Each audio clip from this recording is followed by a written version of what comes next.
9 বছরের এক বালককে যৌন নির্যাতনের ঘটনায় অভিযুক্ত 4 যুবক। অভিযুক্ত যুবকদের মধ্যে একজন ধরা পড়ল পুলিশের জালে। বাকি 3 জন এখনো পলাতক। তাদের খোঁজে তদন্ত শুরু করেছে মালদা থানার পুলিশ। ঘটনাটি ঘটেছে পুরাতন মালদার শাহপুর অঞ্চলের এক গ্রামে। জানা গেছে, ওই গ্রামে 9 বছরের এক বালককে গত 22 তারিখ এলাকার 4 যুবক মিলে যৌন নির্যাতন করে। তার সঙ্গে তারা কুকর্ম করে। পরবর্তীতে সেই কুকর্মের ছবি সোশ্যাল মিডিয়ায় ভাইরাল করা হয়, যা দেখতে পেয়ে শুক্রবার রাতে নির্যাতিত বালকের পরিবার মালদা থানায় 4 যুবকের নামে লিখিত অভিযোগ দায়ের করে।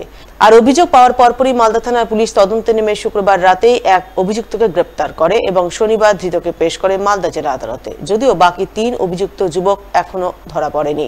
তাদের ধরতে পুলিশ তদন্ত জারি রেখেছে বলে খবর। নোংরা কাজ করেছে 4 জন মিলে, একজন ধরা পড়েছে। 4 শাস্তি চাই, আরো 3 জন বাকি আছে, ওর 3 জনের শাস্তি চাই। কোথায় করেছে এটা? কবে? এটা 22 তারিখে হয়েছে। 23 তারিখে ছবিটা পাওয়া গেছে। আপনারা পেয়েছেন? হ্যাঁ, তো কাদেরপুরে পেট্রোল পাম্পের পিছনে টিনের ঘর আছে, ওই ঘরের ভিতরে করেছে। ঘরের ভিতরে। কয়জন মিলে? 4 জন। 4 জন। কেউ ধরা পড়েছে? একজন ধরা পড়েছে, 3 জন বাকি কোথায় আছে জানি না। গভীর রাতে চুরির উদ্দেশ্যে সিসিটিভি ও তালা ভেঙে মন্দিরে ঢুকে পড়েছিল 4 দুষ্কৃতী। কিন্তু মন্দিরের পুরোহিত ঘুম থেকে চোর চোর চিৎকার করায় চুরি না করে চম্পট দিল দুষ্কৃতীরা। শনিবার 7 সকালে এই ঘটনাকে ঘিরে জোর চাঞ্চল্য ছড়ালো মালদার কালিয়াচকের বালিয়াডাঙ্গা এলাকায়।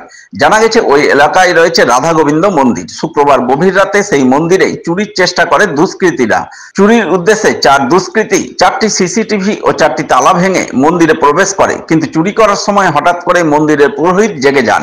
তিনি 4 দুষ্কৃতীকে গভীর রাতে মন্দির চত্বরে ঘোরাঘুরি করতে দেখে চোর চোর বলে চিৎকার করতে শুরু করেন। সেই চিৎকারে পরিস্থিতি বেগতিক দেখে দুষ্কৃতীরা তৎক্ষণাৎ পালিয়ে যেতে বাধ্য হয়। এরপর শনিবার সকালে এই ঘটনা জানাজানি হতেই এলাকায় জোর চাঞ্চল্য তৈরি হয়।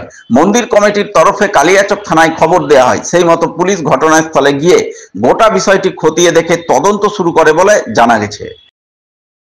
গতকাল গভীর রাত্রি মনে হয় 1:15 সময় এই চোর এসে বাইরের যে সিসি ক্যামেরা আছে, 2টো বাইরের সিসি ক্যামেরা ভাঙে এবং 3টি তালা, মেন গেটের 3টে তালা ভেঙে ভিতরে প্রবেশ করে। তাল ভেঙেছে বাইরে 2টা, 3টার ভিতরে একটা 4টা তালা ভেঙেছে।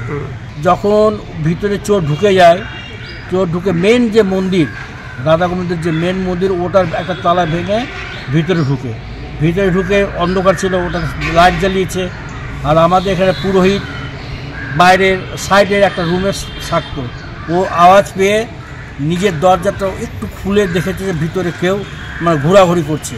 তখন চোরও ওকে দেখছে, ও দেখছে। তখন ও চোর বলে চিল্লেছে, ও পালিয়ে গেছে চোর সব।